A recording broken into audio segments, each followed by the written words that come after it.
So Bezat Hashem, we're back at the David Chai, a little bit late today. I apologize, gentlemen, again. But B'siyata D'Shmaya, Hashem should have Rahmanu D'Akram Israel and send us success in everything we do. Page 294 in Mishnah Berurah Ish Matzliach. Here you have the labels if you need. Yeah, right on that right now in Siv Bet. So yesterday we spoke about the Mincha, right? The prayer of Mincha itself. So Baruch Hashem. Just to wrap up, yesterday we discussed that if you go to, this is what we came out of here. If you go to a Hasidic shtibel in Borough Park or anywhere in the world, and you see they have a scheduled mincha 5 minutes before Tzedek Kochavim according to your time, don't make noise because they're yesh to you cannot make noise because you know what? This is what it is. And the Rabbeinu Tam has a different schedule, so as we already pointed out yesterday, Rabbeinu Tam Netzach Hama Tzedek Kochavim is totally different world. So do me a favor, don't get upset. It's not worth it. Not worth getting upset. Akol Mekubal. Mishnah Berurah is telling us lechatchila shebelechatchila. And if you see, take a look at Rama and Maran, they both agree that you could daven mincha after Shkia. So today we were way late. So you were Mikayem the Mincha today Mincha according to what we learned yesterday. What time did you guys start Mincha? So I did Korbanot and then the Minyan came around 5:40. I'm not gonna say who, but some people were not here. No. I got them in the other shuls. No, and the Chazan who was here yesterday was actually a Chazan who was here yesterday was actually a Chazan, and the other shul that had almost 100 people there waiting, and I had to be like a Shmendel standing there 15 minutes waiting for these guys to throw some money, and that's the tzedakah that we're collecting for. That's amazing. No, Rabbi, the reason I went there because I had a guy with me. It's the first time I brought him to Minyan in a long time. Again, so this is a good place for that. I couldn't. Over here they need you. I brought Yom Tov. I sent Yom Tov instead of me. Because he lives a few blocks away from there. I said, I'm not going to be there. At least Yom Tov should be there. I asked him to be here specifically today because I'm not going to be here. I know Thursday is very hard for me to be here on time. Even now, it's not going to happen. Past 6 o'clock, I'm not coming on Tuesday. This is the last time. One guy made me wait.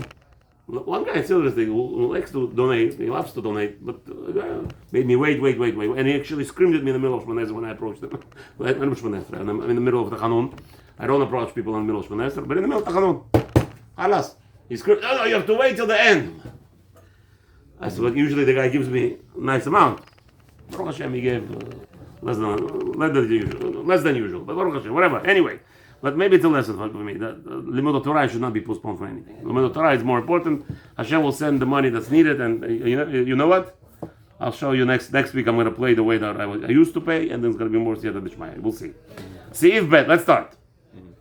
Right there, gentlemen. Bet. Siv Bet. Im yesh lamayim. So again, you see, just quickly, Yonatan Avadia. I'm doing a mitzvah, right? So sometimes you're not successful in what you're doing. Don't give up. Mm-hmm. The lesson over here I'm trying to express it to myself. I'm talking to that because when driving here, I was like, why do I have to do this for these people? Why do don't give up. You're there, mizakeh. You're helping. Everyone is going to participate where they need to participate. But now, because one bad week, because of misbehavior of people, now you're going to prevent those people who give. One rabbi had a whole actual meeting today, a whole meeting. A rabbi with a big community. Rabbi, this you're going around. There, let's make. I said he wanted to establish a fund. I said let's establish a fund, right? Let's say we're gonna go to this 20-30 guys that give a lot of money, but what about the other $200-$300 people who give $1? Those I'm worried about. Those guys, the 30, they always give. They'll give. They're the non-stop people knocking in their houses, right? But my point is not for $200-$300 from one guy, $5 here, $2 here. Somebody the participation. I am not upset about $21. I'm upset that it was only 4 people who gave. Out of 100 people. That's what I'm upset about. So I don't care about the money.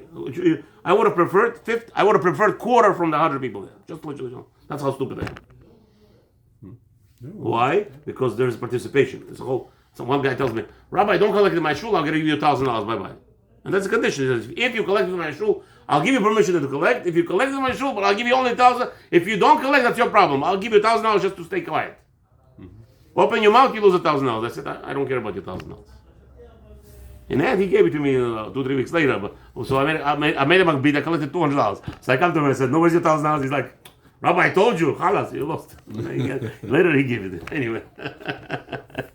He doesn't understand. But I told him, Habibi, it's not about a quality of the donation. It's a quantity. People donating more. How do you think all those yeshivot are built? Rabbi Manis Mendel, Allah Shalom, I used to work in Yeshiva Brooklyn. His motto was, the rich people will not give. He said, appreciate the $18 donations. Why? Because the rich people will not give once there is a little bit bumps in the road. The people who give you $18 with billion bumps in the road, they'll still continue giving you $18 a year. That's Rabban has been. That's how he built his yeshiva. How much is the yeshiva's worth today on Ocean Parkway? What's the worth of those buildings? $40-50 million today. This is all on $18 donations. You're the motto. All right. Anyway, there's this man. He bought properties in '70s. He bought on Ocean Parkway for. I saw the contract sells. The contract will sell $70,000. Wow. For that price? The house, it's a vacant. With the house. With the train house. You know those train houses on Ocean Parkway. Avenue L. He bought two of those properties, $70,000 each. 72, 74. I said that was in the 70s though. Yeah, okay. Yeah, those are the prices. Yeah. No. They sold it like $7 million, something like that. Benson Okay, rates. let's go. Bet. Let's start. There's a little bit hakdama because I'm crazy. That's how I am. What are you gonna do? But still, it's Torah. We need to learn it. Zohar, please learn number 2. Again, gentlemen, I'm talking to myself. This that you hear me, it's just me, letting it out. I apologize. See, Ben, let's go. אם יש לו מים, צריך ליטול ידיו כדי להתפלל אף על פי שאינו יודע להם שום לכלוך ולא יברך. Oh, so listen to this, gentlemen. This halacha is basically, it's very important. I Baruch Hashem, before I go to shul, I go to the restroom in my house. 99% of the time. But let's say it's because Hashem giving me zchut to be around the shul all the time. I learn, I teach.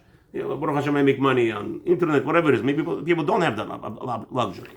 People, they go to work.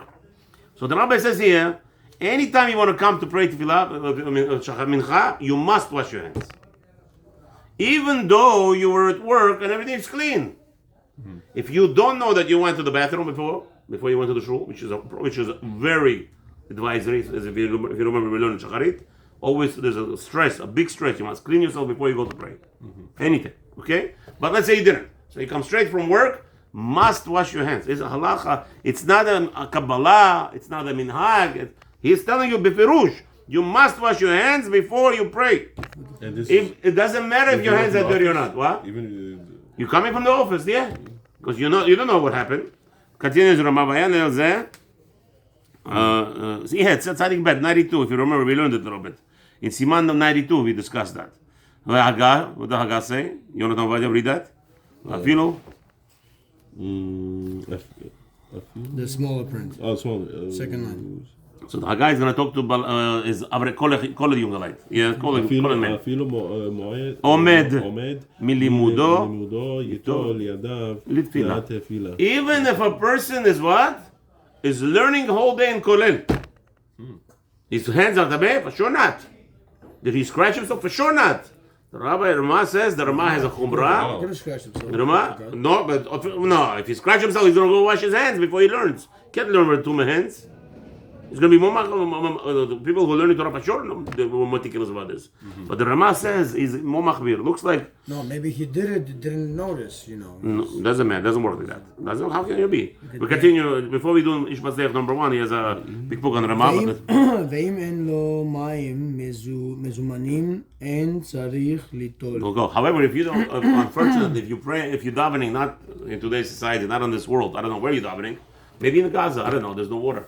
Here we have water, we have sinks. But if there is no sink, the sink is out of commission. Many times you go to some shuls. We were in the shuls where we had no toilets also.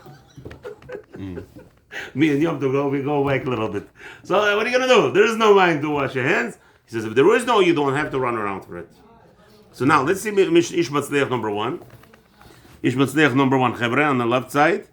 והשיירי כנסת הגדולה כתב, ולא ראיתי למורי הרב. שיירי כנסת, he wrote this, but I didn't see it by my rabbi. What? That what? ולשאר גדולי הדור נזהרין בזה. I did not see anybody care about this. What Rama is saying. If you have a Talmid Chacham who's learning yeshiva all day, what do you want him to wash hands for? He says, I never saw in any yeshiva. שאיתו לידיו לומד, אסור לו ללמוד. נוגע בעצמו, אסור לו ללמוד, מה קרה לך? Wait, that's what Rama is saying? No, that's Ish Matzliach saying. I never heard of that, of this Rama. Nobody is careful of this Rama. Okay, we'll see, but we're not finished yet. וכן נוהגים רבים להקל בזה, therefore many are lenient with that. We're talking about Kol English. He's learning Torah all day, learning the yeshiva. What are you worried? What are you suspecting him to do? When you're at work, that's a different story. You could scratch yourself if you're not paying attention, right? Because you're not worried, because you're not obligated to continue your work with washing your hands. Here, you are obligated to continue washing hands, to continue to learn Torah. You can't learn Torah with 2 hands. So I see people here in Florida, it drives me nuts. But I can't say nothing. I didn't teach those people. I don't know where they're coming from. They come, first of all, with shirts to shul. Mincha time, Arabic time. Sometimes they come to learn by me with shirts. I don't mind. The guy is scratching his tie. Shorts. Shirts, yeah. He's scratching his thigh, he's scratching his legs. With sandals. Habibi, touching everything and continue learning. You're not allowed to. You must get up and wash your hands. Anytime you touch any part of your body that's covered, you must, anywhere here, behind. Hey, you see this? Here, on top here, you could touch, no problem, except for skull. This is not a problem right here because you have hair. If you don't have hair here, you're touching this, you must wash your hands. There's a lot of halachot about it, right? Mm-hmm. Anything that's covered in your body, except for hand. Hand usually doesn't have to be covered. 2/3 up. From here to 2/3 up, 2/3 up. This is all. If you touch here, that's where you put on tefillin. You don't have to wash your hands. Mm-hmm.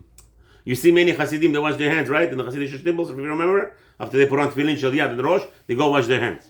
Mm-hmm. And sometimes they do it before they put shel rosh, which is a mistake. But anyway, we'll discuss that later. Still, but over here, once you touch, Ben Ishchai says, anything from here and on, all this, you touch, scratch, you cannot do nothing. You cannot make brachot. You cannot say anything with dvar b'kedusha. You must wash your hands.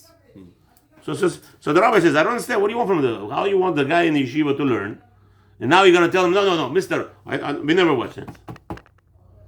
We never wash hands. And when I was learning yeshiva, Mincha starts right after, right before the end of the seder. We didn't care about washing our hands. Some boys, I remember running out. They wanted to follow the strictness of Ramah. Yeah. Well, we didn't. No Rosh Yeshiva ever told us you have to go wash your hands. Never happened. So he's telling you the same thing. In the yeshiva, Matzliach. He never heard of it. They're not makpidim. Oh, listen to this. You ready? This is what we learned now. Lemaaseh, this is Allah. Ela שהכפיים כתב עליו דנכון להחמיר איך אפשר כדי לצאת אליבא דכולי עלמא. הנה, כפיים says you should wash your hands even if you're a בחור ישיבה who's learning yeshiva everything in order to be יוצא this רמה. וכל זה כשנטל ידיו קודם לימודו כגון שנכנס קודם לכן לכדי בית הכיסא וכיוצא בזה. Again, if you meticulous, obviously I don't know why he had to put the point in this out. It's obvious somebody's learning Torah, he's always washing his hands. But let's say, he says, but maybe he's talking about a person who's not. Sometimes you have balabatim. You're not learning in the kollel all day. They come 15 minutes before Mincha and they learn. I've seen that, Baruch Hashem, but they Sephardim, Abitan gives almost an hour shiur before Mincha. Right? In the room over there. So that you see the guys are learning over there. What are they doing there? Before or after? Before Mincha. They come, they wash their hands. So in that case, it's not a problem. Okay, ומכאן תוכחת מגולה לבאים לבית הכנסת מהעבודה וכיוצא בזה וניגשים לתפילה בלא דתילה ויש להעיר את אוזניים. Rabbi says anybody that you see who is not learning Torah all day, he's a businessman, he needs to do פרנסה, ברוך השם, שיהיו בריאים שלמים. You come late for mincha, I don't care what, there's a sink right there, wash your hands first. You must wash your hands. Okay, so he says over here to point out to them, I am totally against that. Especially in this generation.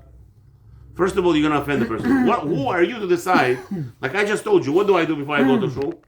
I go to the restroom. How do I do not know this Balabai didn't go to the bathroom? Like me? Why wouldn't he go to the bathroom? He's a Jew. He's coming to pray mincha. You know what it is? A person who walks in to pray mincha. You know who he is? He's a tzaddik. A person has yirat shamayim. So now I'm going to go and tell him, oh, mister, I didn't see you wash your hands. Who are you to watch me? It's like, those chutzpanim, these people who are evil. Excuse me? This is before Tanit. Have a meaningful fast. What do I say about that? You don't like that? Chas v'shalom, who are you? What does that mean you're giving me musar? Do you care what I ate before the fast? This you don't care what I'm going to eat before I eat fast, right? All of a sudden, people are tzaddikim on cheshbon. You must still have a meaningful fast. Well, Rabbi, take it easy. They're just nice words. You don't just say nice words. Just because you say it nice, it doesn't make them nice. Doesn't make it nice just because this whole Torah today, this whole Torah is so corrupt. Chafetz Chaim Harvard Heritage Foundation. You could give musar, but you do it nicely. Who gave you permission? Who gave you permission? You're hurting a person's feeling. The guy just washed his hands at home. He just went to the bathroom. What do you want from him? Who are you to give musar? Matzliach says it. Listen. Mechila mikvodo? No. Today, you don't say anything. You come to shul. First of all, I'm happy that you came. I'm happy I came. What's the guarantee here? Today I didn't come today on time. Did I? What's the guarantee that we're going to come? But we're coming. Should be grateful. So the rabbi over here, this is my commentary. By the way, you don't have to accept it. The rabbi says over here, you should point out to these people. I have to tell you what it's written, but I have to tell you my opinion, and I'm totally against it. My opinion, from my learning the Torah and teaching Torah for over 35 years, 30 years for sure, almost 34 years, and no, it's not right. You can't be meir to people anything. People get offended today, especially today. Everybody's on a tight rope. Tight rope. If you want to learn, Baruch Hashem, here we are. Come to class. Yonatan Awad is dealing with me already for a year and a half. He's taking my, my pounding, and he knows how I work. I don't like to say things just to pacify things. I'm not a romantic person. I'm not romantic. My wife is like, why you love me? I said, Hashem commanded me to love you. No, you have to have a better reason. Hashem commanded me. What do you want from me? No, you have to have a better reason. Sorry, lady. You want me to play games? You want me to tell you just what you... Yeah, okay, I love you because I can't come out. I can't lie. You're not allowed to lie. Leolam Adam ilmad et atzmo, not to lie. So many things we lie about. But if you... no, Rabbi, Shalom Bayit, you could lie. Do me a favor. Okay, let's go. Bet. צריך. Yeah. אבל אהרון הכהן היה... What? To make shalom. When there is problems... To make shalom היה... Come to me when you fight with another person and you want me to make shalom, I'll do Aaron HaKohen, okay? That's the problem. You just said something very, very, very not nice. So let's apply to everything? No. When there is a fight or there's about to be a fight, you do Aaron HaKohen. You could lie and everything. To prevent a fight, you're allowed to. The lying is not a bad thing in Torah. Lying is important if it's all for peace. The end result has to be peace. As we see it many times, Avraham Avinu lied, Yitzchak Avinu lied, Hashem lied. For what? For the purpose of peace, not to cause a fight. There you have a right. So, I had a guy, my landlord, came to my house. I had a fight with him. He's claiming to my wife. He's causing a fight with me and my wife. That's a goy is a goy. What do you think? Be very careful what you say. How you say. Okay, anyway, bet. Tetvav, tzarich, Mishnah Berurah. Tetvav, Misi Karatala, Letatir Litol, you must wash your hands. Ben letfilat mincha, ben letfilat arvit. The mitzvah letol yadav letfilah. It doesn't matter what you came to, because Shulchan Aruch says only mincha. No, it means also, if you came in for arvit, it's not talking about between mincha and arvit. For sure not. You're clean. What's your problem? We talk about you came in for arvit. Some people, just arvit. So wash your hands. Tel zayin. Afal pi she'enu yodea. For sure, you don't know if you touched your hands or not, and most probably you didn't. Still, you should wash your hands. Why?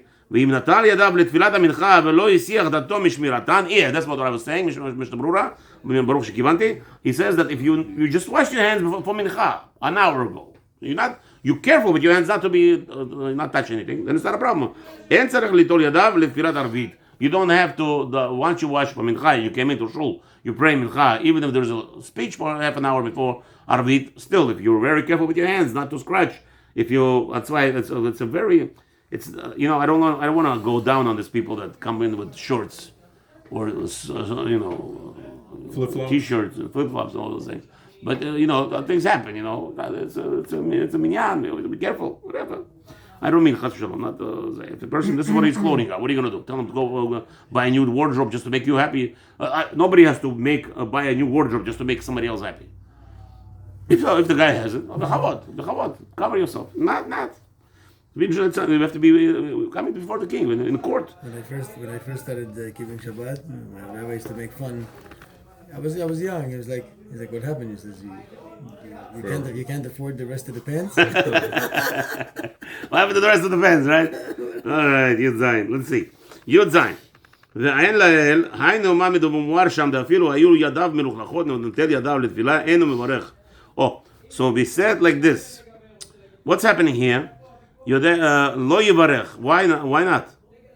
Why shouldn't you make a bracha when you make this washing? Remember, there's a whole big discussion, if you remember, if you learned this already, that there is a whole machloket. Every time you wash your hands, you have to make a bracha. Remember that? There's an opinion, especially now you're washing it for netilat yadayim for tefillah. Maybe you should make a bracha. So there's a whole discussion about it.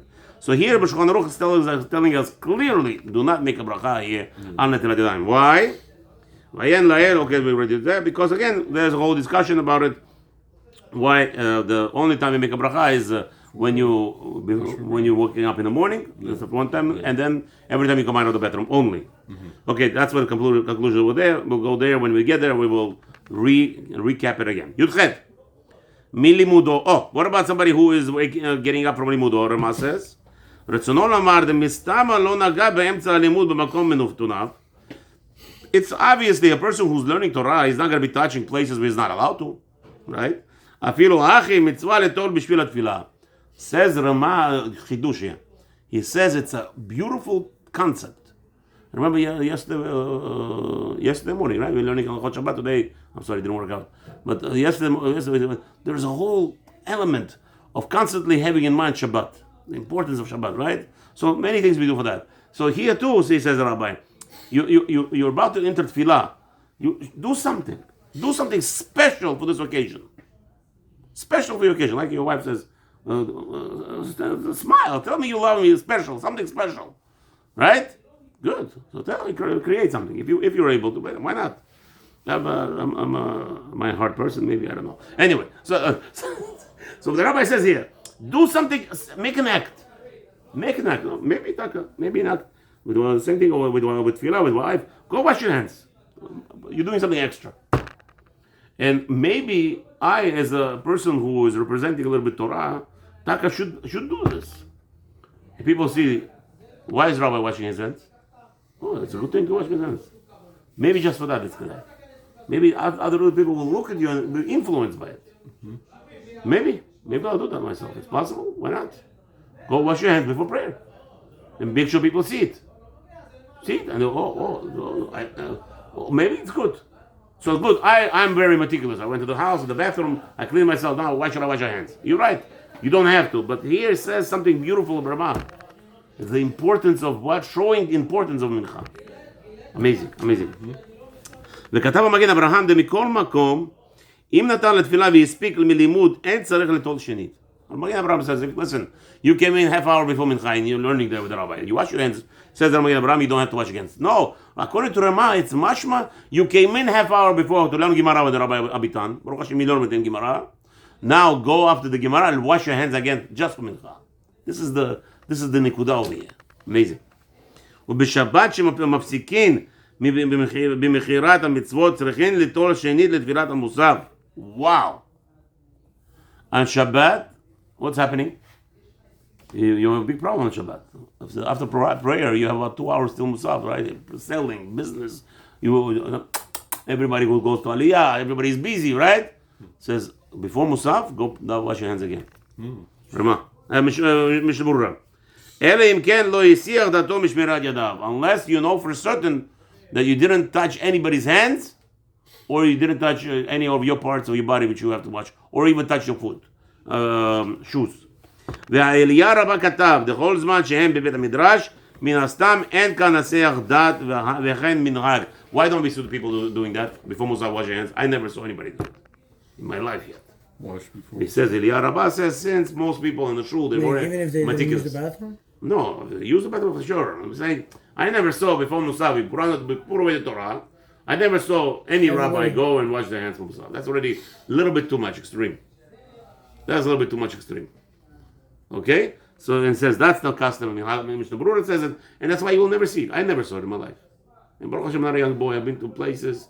If I grew up in one shul, you could understand. That doesn't teach you anything.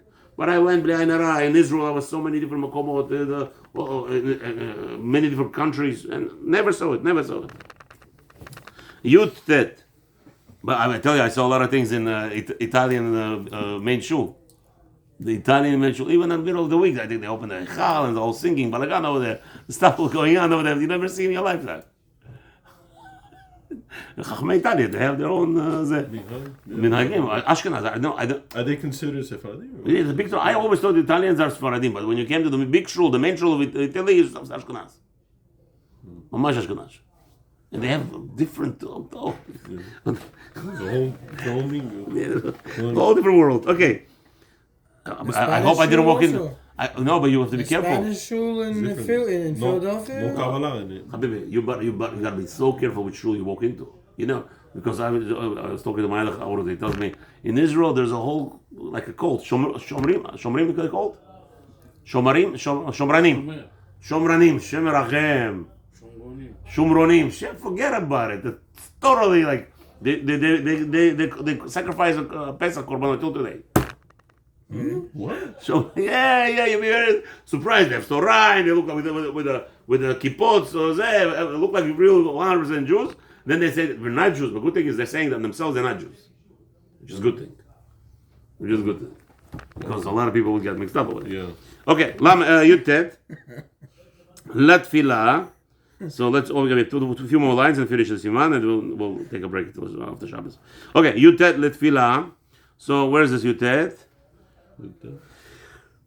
יטוב לידיו לתפילה. This is the Raman's words. ואפילו נטל ידיו לאכילה ואכל ולא הסיח דתו. Why did he say the word תפילה? To teach you, let's say 15 minutes before Mincha you have over here some madanim. Something, it's not advisable, but he did it. You know, it's not good to eat before Mincha, before prayer. But let's say he did it. No, you can have a little bit, so you're not good. So he says, so if you wash for your food, you should wash for your Mincha. That's already too much, he says. צריך נטילה לתפילה, שאין נטילתו לאכילה עולה לתפילה. Then washing hands for your meal does not constitute as washing for prayer. Look at number 2. ולפי מה שכתבנו בהערה הקודמת שנהגו להקל בכם מלימודו שאין צריך ליטול ידיו בתפילה, כל שכן באופן זה שאין צריך. So the Ish Matzliach is arguing completely, and he says it doesn't need to be a rule. If you wash your hands for food, you don't have to wash your hands for tefillah, because remember, we also said before, remember that when I told you the general rule is, prayer does not constitute to have sek for Suda. Let's say you're in the middle of a meal, and you want to pray, that's not a hefsek, as we already learned before. Okay, אבל נטילת שחרית, כשקדם ממיתתו ולא הסיח דתו, עולה לו לתפילה. אבל נטילת שחרית, כשקדם, no, what about morning, washing your hands after you dress up, right? Many people, they do Netilat Yadayim before you go to the bathroom is advisable, because you're not going to touch any part of your body with your two hands, so that's good. But then you clean yourself and everything, then you go downstairs, you do real Netilah, where that requires bracha. The Netilah that you do in the morning with Negel Vasar or whatever, you go to the sink, you cannot say bracha because you're still not clean. You go to the bathroom, clean yourself. So once you're dressed up and everything, you make downstairs, you make a bracha and you sit down and you say Birkot HaShachar and you prepare yourself to go to shul. When you come to shul, you don't have to wash your hands again. In that scenario, yeah. Oh, wow. Okay. Chav, אין צריך ליטול, what does that mean? ואם אין לו מכניס מזומנים, אין צריך ליטול. ואם אין לו מים מזומנים, so if somebody doesn't have ready water available, you don't have to go out of your way to go look for water. We already said, Shacharit, you have an obligation to look for water. Depends how much distraction is going to cost you. If it's very minimal, you should go out of your way and go wash your hands. But if it's not, if it's totally destroyed, it's gonna make you steer you away from the reality. There, you are not allowed to, what's his name? Look for water. Here is telling you lechatchila. If there is no water right in front of you, you don't have to run after it. Okay, what does that mean? It says Mishnah Brura. Ela yanake yadav bechol midin nanadke. That's it. That's what you do. You have no water. You could do this. That's it. Okay? That's what Mishnah Berurah is saying. Clean it any way possible. אבל אם נגעו ידיו במקום מתונב, או עשה צרכיו, or went to the bathroom, now he has no water, what should do? צריך לחזר אחר מים. This is what we talk about. Shulchan Aruch is telling that for sure you don't know, you didn't touch anything to man. But you don't know, you're safek. Safek do this. But what about if there is no? There is no safek. You went to the bathroom. There's no water. The shul, Baruch Hashem, the toilet was working, but there's no water in the sink. What do you do? So he says, there you have to go and find water. How far? אחר המים אף בתפילת המנחה ומעריב במנחה היא לערבית כמו בתפילת שחרית, just like in שחרית. וכמובן שיעורו לאל בסימן צדיק ב', we already said over there how far you have to go, not more than 15 minutes traveling. עיין שם אחרונים, ועיין שם במשנה ברורה וביאור הלכה בששייך לכאן. So let's say you're here in David Chai. Listen to me. And you know, let's say there's no water here. Something happened, no water. Hopefully it never happens, but let's say. Now, for you to go to Bnei Sfaradim. We were changing the water. No, you don't live around here. But let's say, if you live around here, you go home quickly, come back. But let's say, to go to Bnei Sfaradim and come back. You think it's easy? It's at least 20 minutes. You go back, wash your hands there, come back in. So a person who's visiting here, he would not be obligated to. You live right around the Kromer, you're obligated to go find. If you want to invite the guy who's here to your house to wash your hands, no problem. It's less than 15 minutes back and forth. That's what you're talking about. Pachot me 15 minutes back and forth. You cannot stress yourself on that. Meaning, even if you have to walk 15 minutes back and forth, you should walk just to wash your hands. Because you're tameh, because now is the worship of Kedusha. Today, but I would say it's more depends on the community. If your person is not going to come back, remember this is a very important thing that the person is going to say it's too much stress for me. I'm not going to come back. What happens? You lost the person. So if you have a kula already, you could actually take your hands and wipe on the wood. You know that, right? Wood, stones, all those Something things. natural. That's it. Baruch Adonai Olam Amen. Thank you for participating. Have a wonderful Shabbat. I'm sorry I let out a little bit of frustration, but I'm thinking to myself as always with the Yad Shmaya. Hopefully Hashem will make us strong and we could help as many people as we can. Amen.